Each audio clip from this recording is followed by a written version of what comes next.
Yang saya hormati Bapak Ibu Guru SDN 11 Sungai Nyirih, terima kasih saya ucapkan atas waktunya yang telah diluangkan untuk pengimbasan atau diseminasi penyebaran pemahaman dan penerapan pengalaman budaya positif yang akan saya lakukan. Kemudian Bapak Ibu sekalian, apakah Bapak Ibu sekalian pada hari ini bersemangat untuk mengikutinya? Alhamdulillah.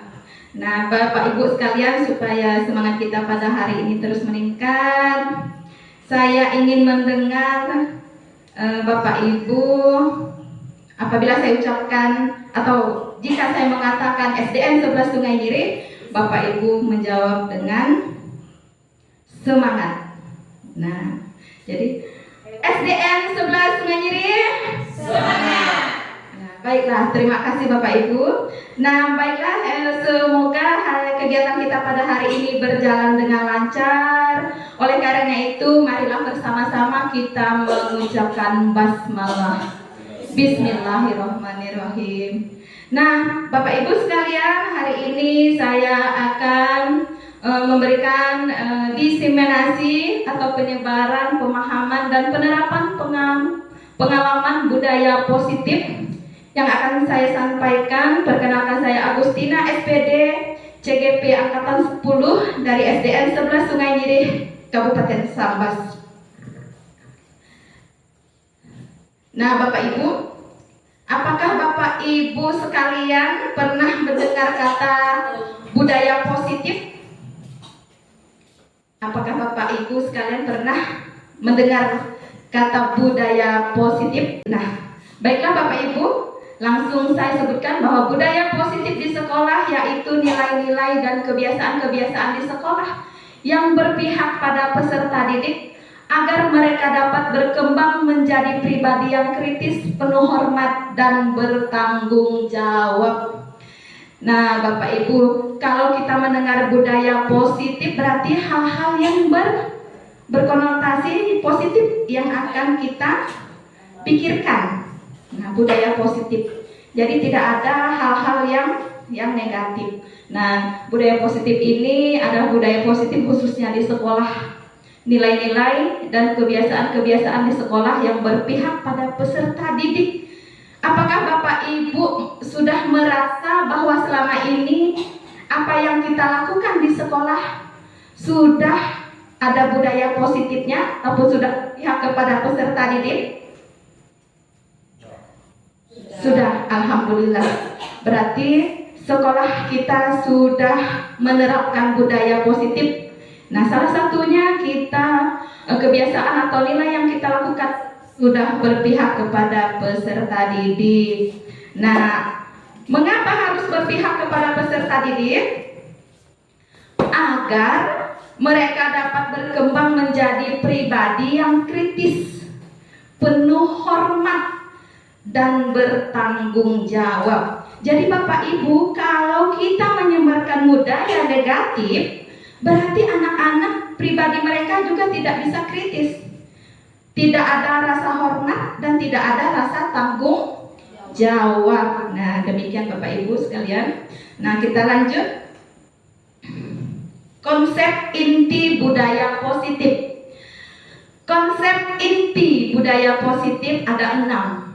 Pertama, perubahan paradigma belajar, disiplin positif, nilai-nilai kebajikan, kebutuhan dasar manusia, motivasi perilaku manusia, posisi kontrol guru, keyakinan kelas, dan segitiga restitusi. Jadi keenam ini merupakan konsep inti dari budaya positif. Nah, selanjutnya, yang pertama, pembelajaran dengan paradigma baru. Nah, pembelajaran dengan paradigma baru, Bapak Ibu, apakah sudah mengenal ada yang pembelajaran berpusat pada guru dan ada pembelajaran yang berpusat pada murid. Apakah ada yang bisa membantu saya untuk menjelaskan seperti apakah pembelajaran di kelas yang berpusat kepada guru, atau siapa yang bisa menjelaskan seperti apa pembelajaran di kelas yang berpusat pada peserta didik? Disilakan kepada Bapak Ibu. Nah, saya persilakan. Nah, kalau begitu saya ingin bertanya, apakah Bapak Ibu sudah merasa pembelajaran di kelas Bapak Ibu berpusat pada murid? Apakah sudah berpusat pada murid atau belum? Sudah.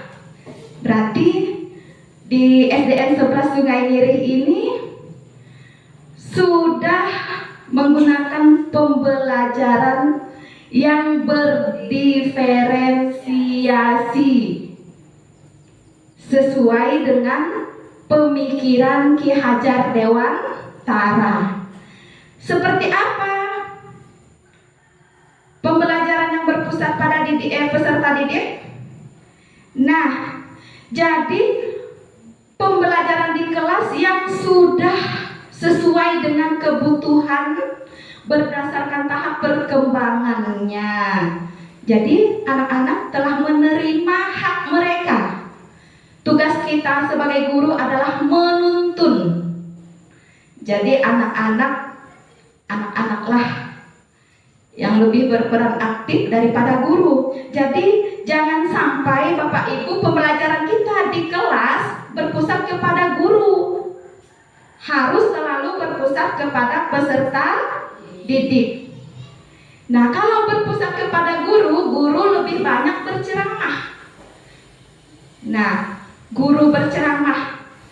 Jadi kalau kepada peserta didik, kita akan membentuk karakter peserta didik sehingga dapat mewujudkan profil pelajar Pancasila. Jadi lebih banyak murid yang berperan aktif.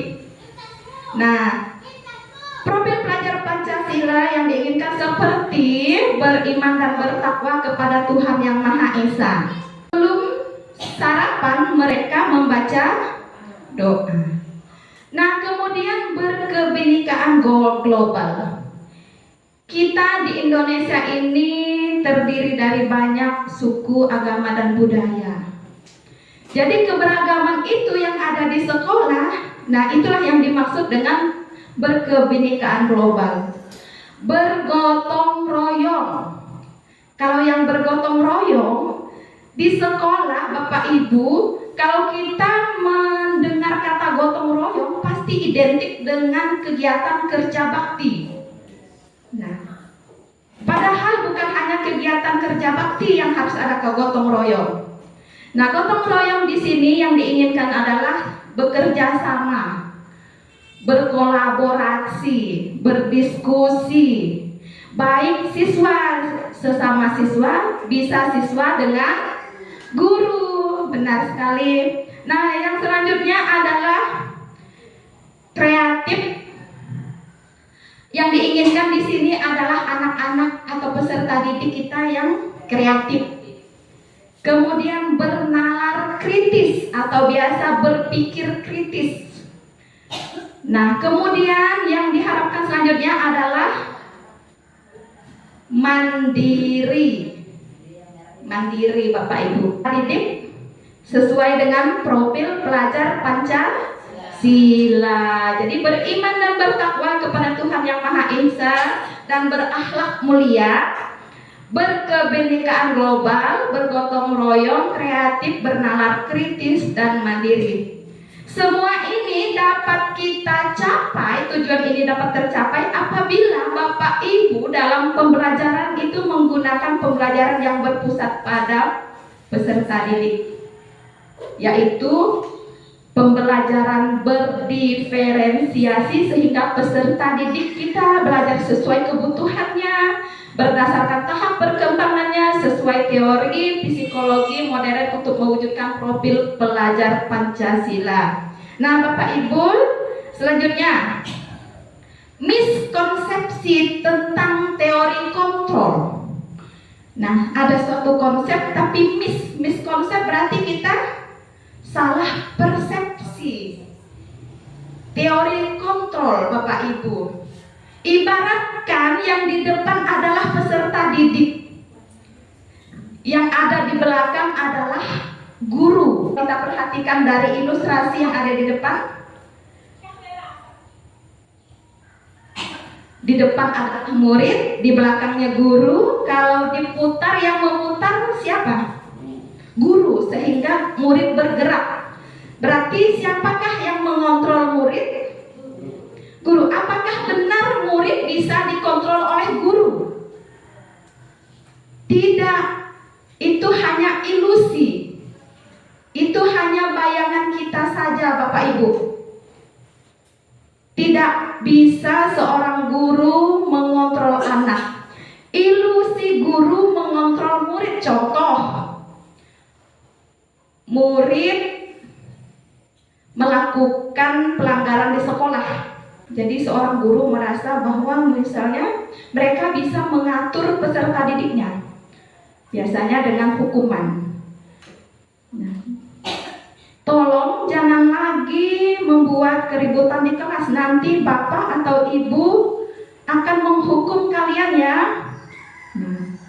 Karena anak-anak biasanya takut dengan guru, sehingga anak-anak tidak lagi membuat keributan. Dengan anak-anak yang pada awalnya membuat keributan, dengan ditegur oleh guru, dengan dimarahi dan sebagainya oleh guru, anak-anak tidak melakukan perbuatannya lagi. Seorang guru merasa bahwa mereka telah mengontrol anak-anak.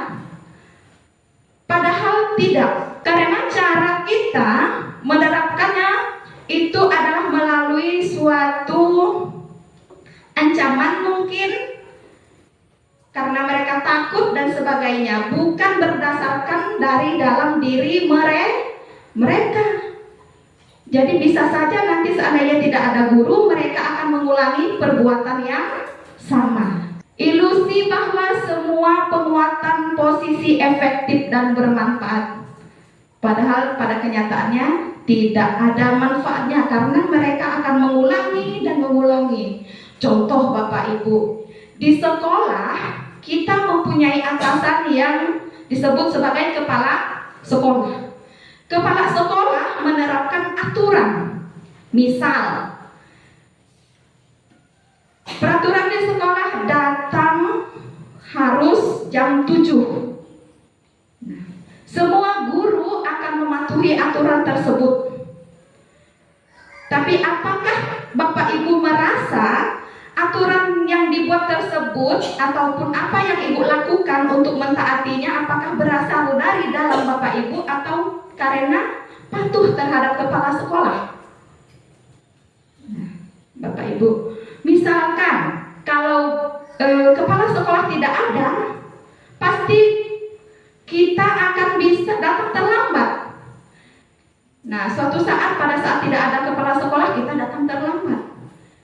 Pada saat dipantau, diawasi oleh kepala sekolah, saat kepala sekolah ada di kantor, kita akan datang tepat waktu.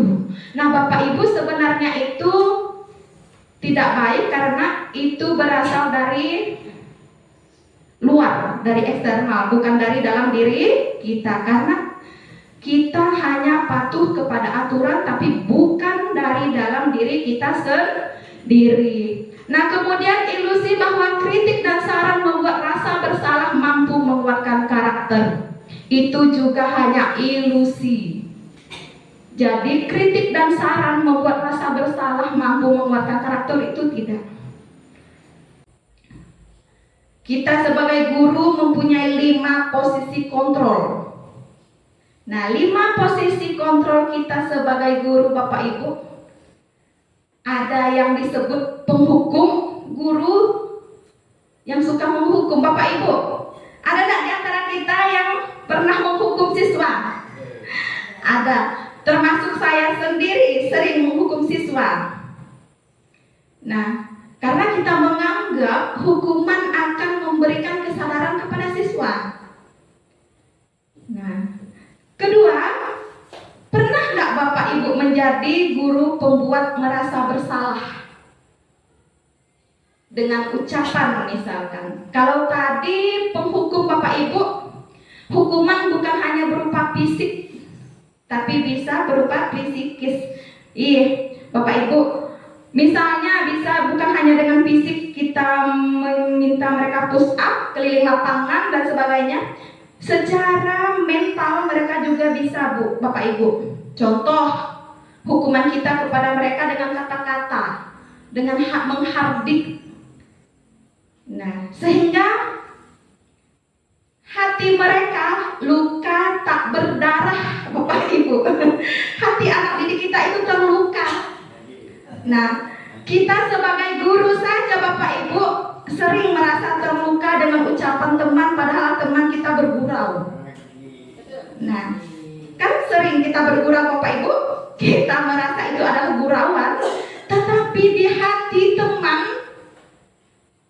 ternyata itu adalah luka yang tak berdarah. Nah, Bapak Ibu, kemudian pembuat merasa bersalah.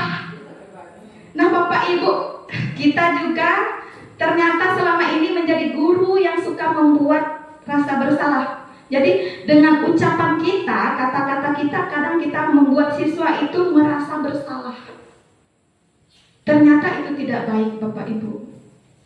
Akan pengaruh kepada jiwa anak-anak, pada mental mereka, Bapak Ibu. Kemudian posisi kontrol kita yang kita miliki selama ini, kita juga pernah menjadi teman, Bapak Ibu. Selain kita suka menghukum, membuat mereka bersalah, kita juga pernah menjadi teman. Nah, kemudian pemantau, kita juga pernah menjadi pemantau. Contohnya, kamu ya, sudah 2 kali Bapak lihat, Ibu lihat, kamu tidak menggunakan atribut ya. Nanti apabila kamu tidak memakai atribut lagi, nah kamu sudah tahu kan apa yang akan kamu dapatkan. Nah seperti itu pemantau Bapak Ibu. Bisa menghitung berapa kali anak itu berbuat kesalahan, mengingatkan kembali kesalahan yang pernah mereka lakukan. Nah itu pernah kita lakukan. Manajer Bapak Ibu, apakah Bapak Ibu pernah merasa menjadi manajer? Manajer Bapak Ibu, jadi bukan hanya di sebuah perusahaan saja yang ada manajer Bapak Ibu. Ternyata kita sebagai guru juga memiliki kontrol sebagai manajer terhadap siswa. Nah, jadi untuk mengetahuinya Bapak Ibu, mari kita lihat seperti apakah guru yang memiliki posisi kontrol sebagai penghukum, pembuat merasa bersalah, teman, pemantau, dan manajer. Nah, ini Bapak Ibu, contoh penerapan 5 posisi kontrol guru. Satu kasus, kita anggap ini ada kasus. Ada satu kasus, tapi kita memiliki kelima kontrol tersebut Bapak Ibu. Nah, contoh kasus siswa tidak memakai atribut lengkap saat upacara bendera. Nah, kalau kita posisi kita sebagai penghukum, maka hormat pada bendera selama 1 jam ya, karena kamu tidak menggunakan atribut. Kedua, kalau kita menjadi guru pembuat merasa bersalah, posisi kontrol kita sebagai pembuat merasa bersalah, seperti ini Bapak Ibu, hanya 1 siswa tidak memakai atribut lengkap saat upacara. Berapa kali ibu atau bapak harus memberitahu kamu selalu saja mengecewakan ibu atau bapak. Nah, padahal kita hanya berkata seperti itu, tapi ternyata posisi kontrol kita sebagai pembuat merasa bersalah. Nah, bisa dipahami Bapak Ibu? Nah, jadi sebelum saya lanjut, jadi Bapak Ibu bisa meresapinya bahwa inilah posisi kita. Nah, sebagai penghukum seperti ini.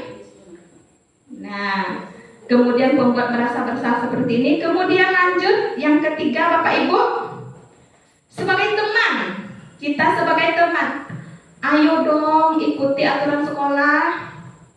Tolong bantu ibu atau bapak ya sekali ini. Ya sudah tidak apa-apa. Lain kali jangan sampai berbuat seperti ini lagi ya. Ini posisi kita sebagai teman. Kemudian kita sebagai guru sebagai pemantau. Jadi posisi kontrol kita kalau sebagai pemantau seperti ini Bapak Ibu. Kamu sudah melanggar peraturan sekolah. Kamu tahu konsekuensinya. Setelah upacara kamu beli atributnya ke koperasi dan jangan diulangi lagi. Nah, ini sebagai pemantau. Nah, ini contohnya Bapak Ibu, ilustrasinya. Kemudian yang kelima, yang terakhir Bapak Ibu, posisi kontrol kita sebagai manajer. Apakah kamu tahu kesalahanmu? Kira-kira bagaimana kamu memperbaiki kesalahanmu?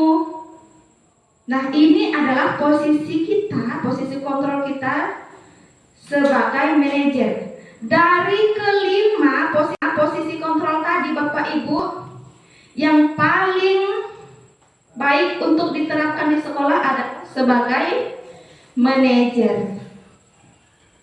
Nah, jadi sudah mengenal posisi kontrol manajer ini Bapak Ibu, apakah pernah Bapak Ibu sebagai manajer di kelas kita Bapak Ibu? Atau bisa di sekolah? Pernah nggak Bapak Ibu berdiskusi dengan siswa tentang apa yang telah dilakukannya? Pernah, berarti Bapak Ibu sudah menjadi manajer di dalam kelas maupun di sekolah. Jadi kadang-kadang Bapak Ibu yang kita tangani bukan hanya siswa yang ada di kelas kita.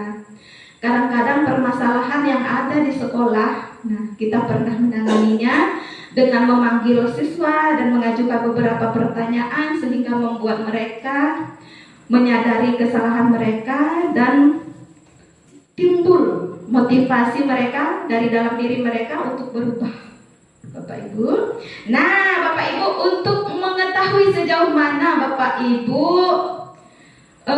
mengenal apakah yang disebut manajer, seperti apa yang disebut penghukum, pembuat merasa bersalah, sebagai teman, sebagai pemantau, maka Bapak Ibu saya akan mengajukan beberapa pertanyaan. Nah, ada beberapa pertanyaan dari saya Bapak Ibu. Ibu, untuk mengetahui sejauh mana Bapak Ibu memahami kelima posisi kontrol guru ini, saya akan mengajukan beberapa pertanyaan. Bapak Ibu, diperhatikan di depan. Nah, yang bisa menjawab saya persilahkan. Posisi kontrol, apakah aku? Saya kecewa sekali dengan kamu, bla bla bla. Sebagai apa Bapak Ibu? Posisi Bapak Ibu ini sebagai apa? Saya kecewa sekali dengan kamu. Nah, silakan Bu kasih. Sebagai merasa bersalah. Nah, saya kecewa sekali dengan kamu. Benar atau salah Bapak Ibu? Benar sekali Bapak Ibu. Jadi saya kecewa sekali dengan kamu, sehingga dengan ucapan ini anak-anak merasa bersalah. Jadi kita di sini sebagai guru mempunyai posisi kontrol sebagai pembuat merasa bersalah. Yang kedua Bapak Ibu. Nah, posisi kontrol apakah aku? Apa rencanamu untuk menyelesaikan masalah ini? Manajer, betul. Manajer Bapak Ibu. Lanjut, berarti Bapak Ibu sudah memahaminya. Posisi kontrol apakah aku? Teman ya. Iya benar teman. Ayolah lakukan demi Bapak atau Ibu ya. Nanti Bapak atau Ibu nanti dimarahi loh oleh kepala sekolah. Nah, nanti Bapak Ibu malu loh. Nah, tolonglah. Nah, ini kita posisi kita sebagai teman. Nah, nanti gini ya. Bantu ya. Nah, seperti itu.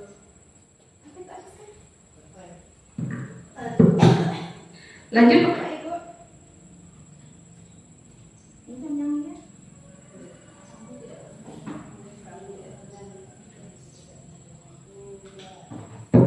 Nah, yang selanjutnya Bapak Ibu, posisi kontrol apakah aku? Kamu tidak pernah mendapat nilai jika mengerjakan tugas. Nah, penghukum atau pemantau.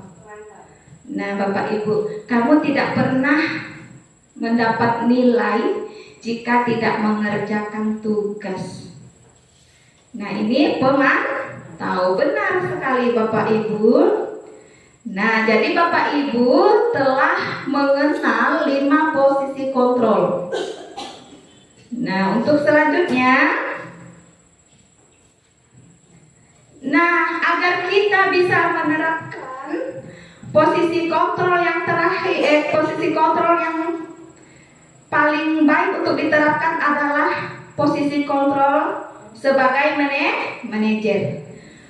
Untuk menerapkan posisi kontrol kita sebagai manajer, Bapak Ibu, kita haruslah membuat namanya keyakinan kelas. Bapak Ibu, mengapa keyakinan kelas? Mengapa bukan peraturan kelas? Bapak Ibu pernah mendengar kata peraturan? Bapak Ibu pernah enggak mendengar kata peraturan? Pernah, hampir setiap hari. Peraturan, dan peraturan. Yang ada di benak kita kalau mendengar kata peraturan apa Bapak Ibu? Dipatuhi, harus disiplin. Apabila dilanggar peraturan akan mendapatkan hukuman atau sanksi. Begitu kan Bapak Ibu? Nah, jadi mengapa kita sebagai guru harus membuat keyakinan kelas? Mengapa bukan peraturan Bapak Ibu? Ada yang bisa menjelaskan? Kenapa harus keyakinan? Jadi kalau peraturan itu yang membuat siapa Bapak Ibu? Peraturan dibuat oleh sekolah, oleh guru, oleh sekolah, oleh pemerintah. Nah, sedangkan keyakinan Bapak Ibu, yang meyakini dia siapa Bapak Ibu kalau di kelas? Keyakinan ini adalah dibuat oleh guru bersama siswa. Berarti kalau peraturan ini dibuat secara satu pihak, hanya sepihak. Sedangkan keyakinan ini kita lakukan, kita buat bersama-sama. Jadi alangkah baiknya kita membuat keyakinan kelas. Jadi bukan peraturan kelas. Anak-anak, ini peraturan kelas kita. Tapi sebaiknya anak-anak, mari kita membuat keyakinan kelas. Nah, peraturan anak-anak, peraturan yang biasa dibuat, kadang-kadang anak-anak itu sulit sekali untuk mematuhinya. Mereka akan patuh apabila kita memberikan motivasi secara ekstrinsik tadi. Tapi kalau keyakinan kelas ini bisa timbul secara intrinsik Bapak Ibu, dengan kesadaran mereka, karena ini adalah apa yang sudah mereka sepakati. Jadi apabila mereka melanggar keyakinan kelas, kita bisa menanyakan kembali keyakinan mereka ini. Dan keyakinan kelas ini Bapak Ibu jangan sampai tidak dikontrol.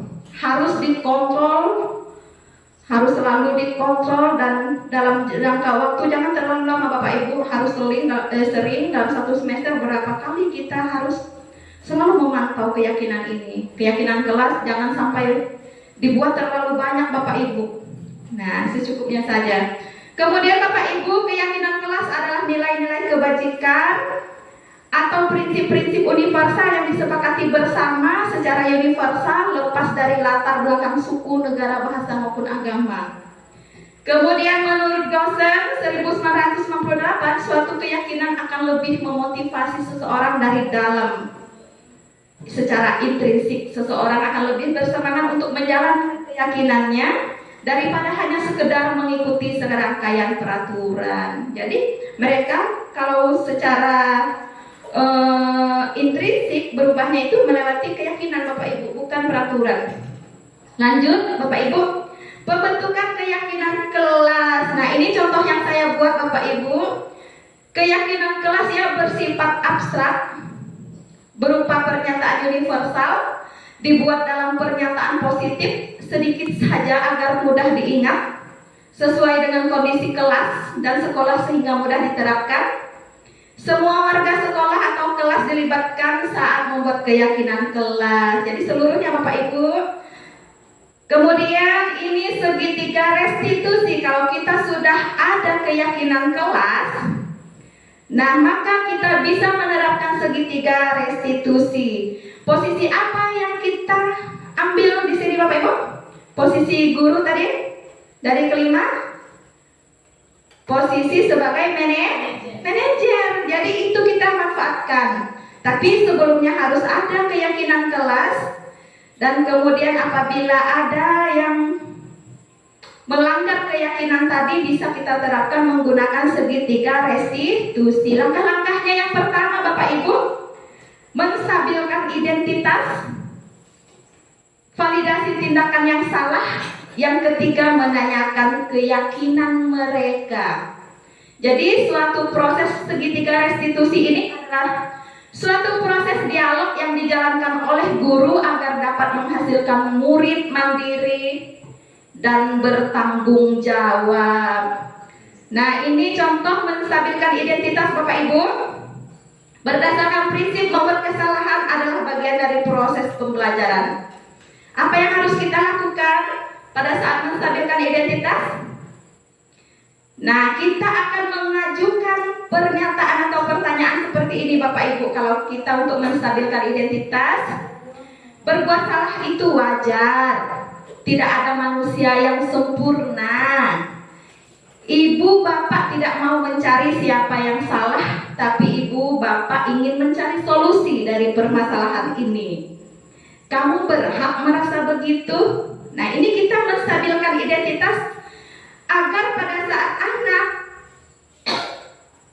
tidak merasa takut Bapak Ibu. Di awal kita harus berbicara seperti itu, atau pernyataan seperti itu yang harus kita ucapkan.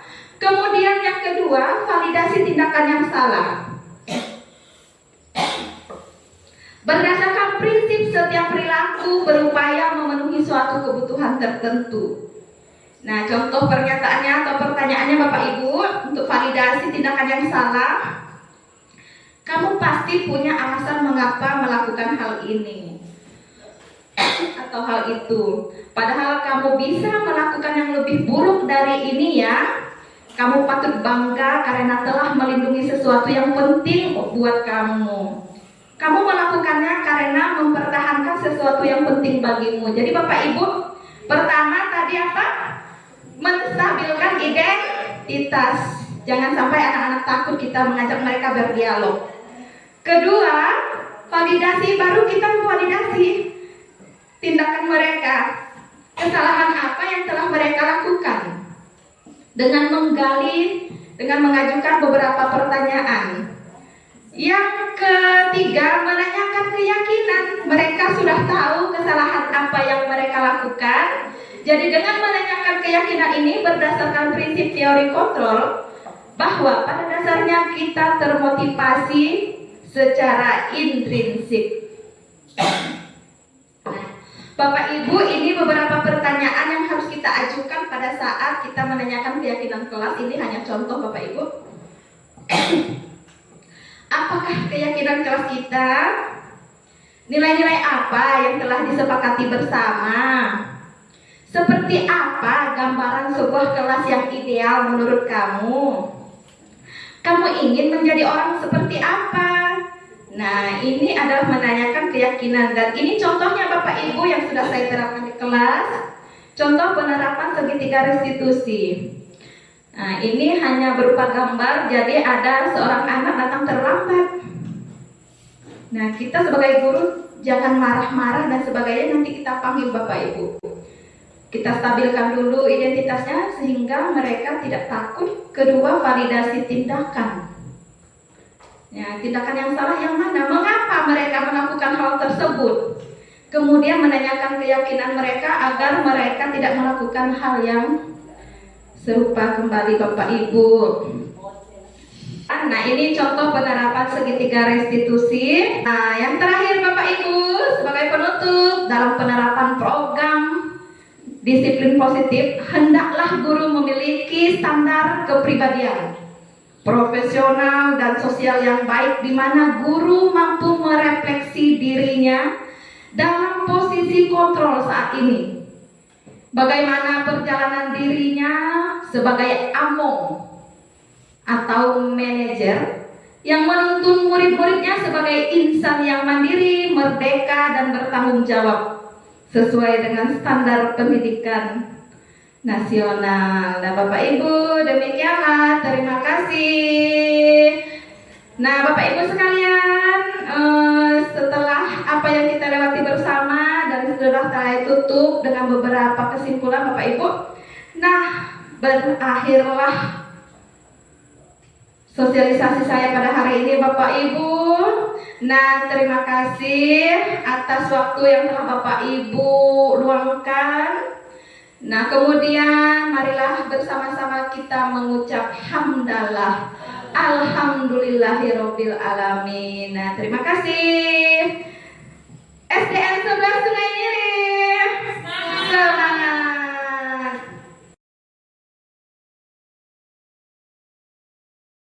Assalamualaikum warahmatullahi wabarakatuh. Waalaikumsalam warahmatullahi wabarakatuh. Nah, baiklah anak-anak sekalian. Nah, hari ini kita akan membuat keyakinan kelas. Nah, di mana sekarang kita belum memiliki keyakinan kelas. Nah, apakah ada di antara kalian yang tahu apa yang dimaksud dengan keyakinan kelas? Gadis, apa yang dimaksud dengan keyakinan kelas, gadis? Menjaga ketertiban kelas. Yang lain, ada yang tahu? Nah, keyakinan kelas. Pernah nggak mendengar keyakinan kelas? Nah, Pernah. Jadi anak-anak, hari ini kita yang mendapat kesempatan untuk membuat keyakinan kelas kita sesuai dengan apa yang kita inginkan. Nah, di mana keyakinan kelas ini merupakan salah satu yang budaya positif di sekolah dan di kelas yang harus kita terapkan. Nah, jadi keyakinan kelas ini merupakan budaya positif. Nah, keyakinan kelas, nah, berupa hal-hal atau kata-kata positif. Tidak boleh menggunakan kata-kata negatif. Contoh kata-kata negatif. Nah, jangan buang sampah sembarangan. Nah, itu merupakan contoh kata negatif, kalimat negatif. Jadi itu kalimat negatif. Jangan membuang sampah sembarangan. Nah, kita ubah menjadi kata-kata positif. Seperti kalau melarang orang membuang sampah, yang positifnya gimana? buanglah Jagalah kebersihan atau menjaga kebersihan. Nah, kemudian misalkan ada temannya yang bertengkar. Nah, kalimat negatifnya adalah dilarang untuk bertengkar. Harus kita ubah menjadi kata positif. Seperti hidup rukun. Nah, hidup rukun. Nah, ada kalimat negatif lainnya seperti dilarang datang terlambat. Dilarang datang terlambat merupakan kata negatif. Nah, diganti menggunakan kata positif. Apa kata positif? Kata positif, dilarang datang terlambat. Karena positifnya datang tepat waktu. Nah, jadi anak-anak, hari ini kita akan menuliskan pada sebuah kertas sticky note ini. Nah, sebutkan atau tuliskan kata positif, satu kata positif yang akan kita jadikan untuk keyakinan kelas. Nah, untuk keyakinan kelas, kata positif.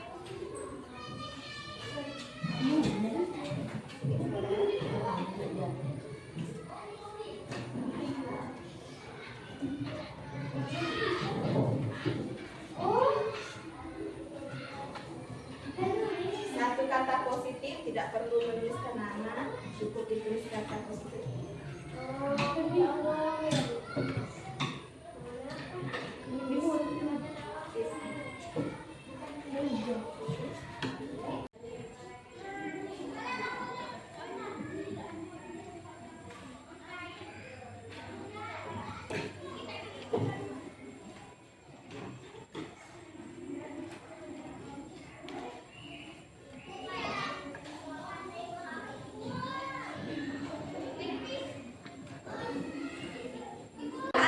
sekalian, bagi yang sudah menuliskan satu kata positif untuk keyakinan kelas, Ibu persilakan untuk menempel di papan tulis. Nah, dipersilakan tempel keyakinan kelas yang sudah ditulis di depan.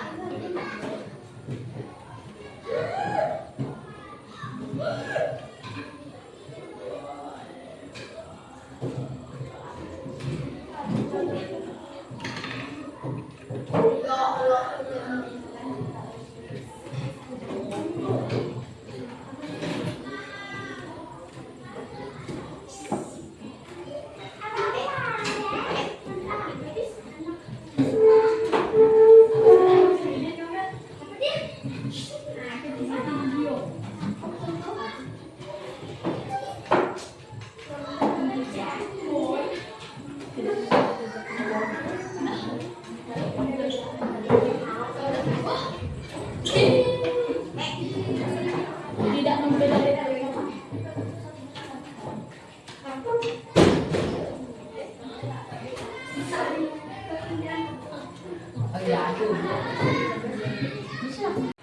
Jadi anak-anak, ini adalah keyakinan kelas yang sudah kalian buat. Nah, Ibu akan memeriksa setiap keyakinan kelas, atau ada satu orang perwakilan yang bisa bantu Ibu ke depan untuk memilah keyakinan kelas. Nah, coba kita lihat di sini keyakinan kelasnya ada yang sama. Menjaga ketertiban kelas, menjaga ketertiban kelas. Nah, ini akan kita kelompokkan. Nah, jadi yang sama hanya kita ambil satu untuk kita tempel di papan keyakinan kelas kita kelas 6. Contoh pertama, buang sampah pada tempatnya, menjaga ketertiban kelas.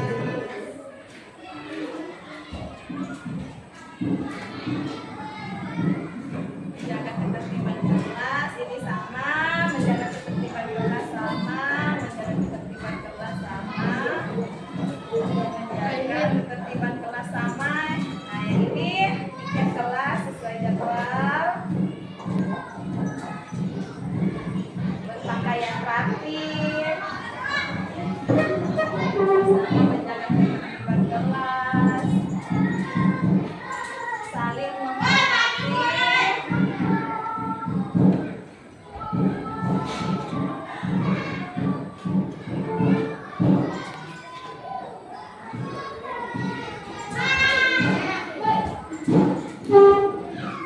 bersikap santun, menghormati guru,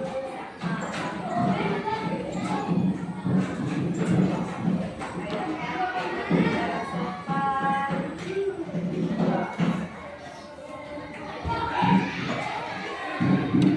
bicara sopan,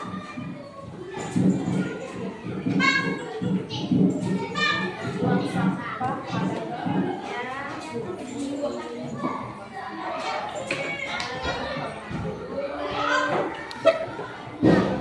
Kaku. pakaian rapi, ketertiban kelas, datang tepat waktu.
Jadi keyakinan kelas yang sudah kalian tulis yang berbeda. Pertama, membuang sampah pada tempatnya. Kedua, menjaga ketertiban kelas.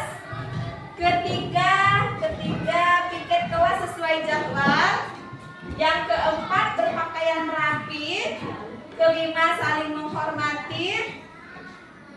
Yang keenam, menghormati guru. Ketujuh, datang tepat waktu. Kesembilan, berbicara dengan sopan santun. Jadi anak-anak itu adalah ketertiban kelas kita. Nah, tepuk tangan untuk kita semua. Jadi kalau kita lihat keyakinan kelas ini, apakah anak-anak meyakininya atau tidak? Nah, jadi karena kita sama-sama meyakininya, Ibu harapkan keyakinan ini harus ada pada diri kita di kelas.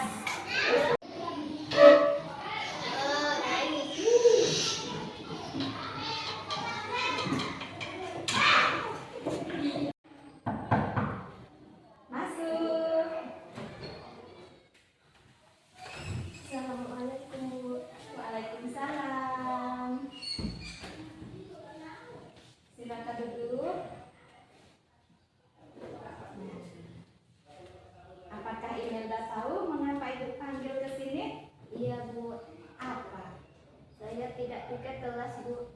Nah, betul.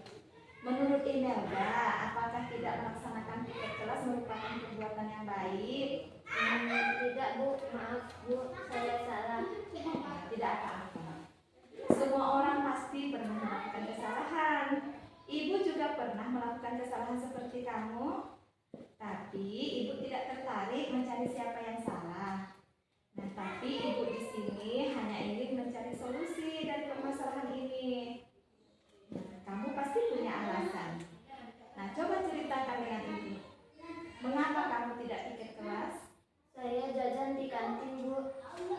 Nah, mengapa Imelda jajan di kantin padahal kan Imelda harus ikut kelas? Saya lapar Bu, karena tidak sarapan di rumah.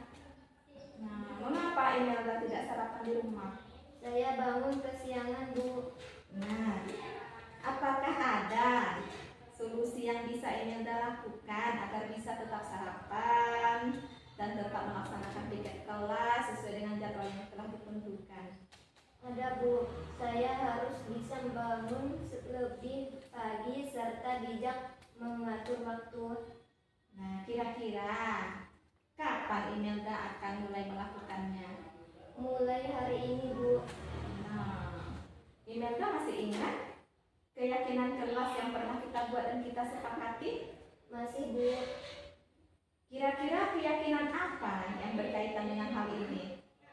Piket kelas dilakukan lebih awal sesuai jadwal yang ditentukan. Nah, benar sekali. Jadi selanjutnya Imelda ingin menjadi yang bagaimana? Saya ingin bangun lebih awal dari biasanya, sarapan sebelum berangkat ke sekolah dan melaksanakan piket kelas sesuai jadwal yang ditentukan. Nah, benar sekali. Nah, begitu ya, Nak. Terima kasih.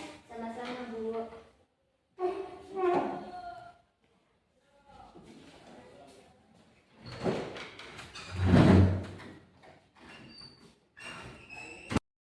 Assalamualaikum warahmatullahi wabarakatuh. Saya Imelda, siswi kelas 6 SD Negeri 11 Sungai Nyiri. Di sini saya merasa sangat senang sekali karena telah diajak untuk berdiskusi oleh ibu guru atas kesalahan yang telah saya lakukan. Insya Allah, saya akan bangun lebih pagi dan bijak mengatur waktu agar bisa melaksanakan piket kelas sesuai jadwal yang telah ditentukan. Wassalamualaikum warahmatullahi wabarakatuh. Assalamualaikum warahmatullahi wabarakatuh. Perkenalkan, saya Nuraini SPD, Kepala Sekolah SDN 11 Sungai Nyiri. Saya sangat berterima kasih kepada Ibu Agustina SPD karena telah berbagi praktik baik dengan rekan guru yang lain. Apa yang disampaikan oleh Ibu Agustina sudah cukup baik. Saya berharap beliau bisa berkontribusi dalam meningkatkan mutu pendidikan di sekolah kami. Dan saya akhiri dengan wabillahi taufiq wal hidayah. Assalamualaikum warahmatullahi wabarakatuh. Assalamualaikum warahmatullahi wabarakatuh. Perkenalkan, nama saya Mrs. Saputri. Saya akan sejawat dari Ibu Agustina. Hasil presentasinya tentang budaya positif di sekolah itu sangat bagus untuk diterapkan di sekolah karena kebiasaan-kebiasaan dan nilai-nilai positif itu berpihak kepada siswa, sehingga siswa kita bisa berkembang menjadi siswa yang lebih kritis, hormat, serta bertanggung jawab. Tujuannya dari budaya positif di sekolah ini agar bisa menumbuhkan karakter dari siswa kita itu. Sekian dari saya. Wassalamualaikum warahmatullahi wabarakatuh.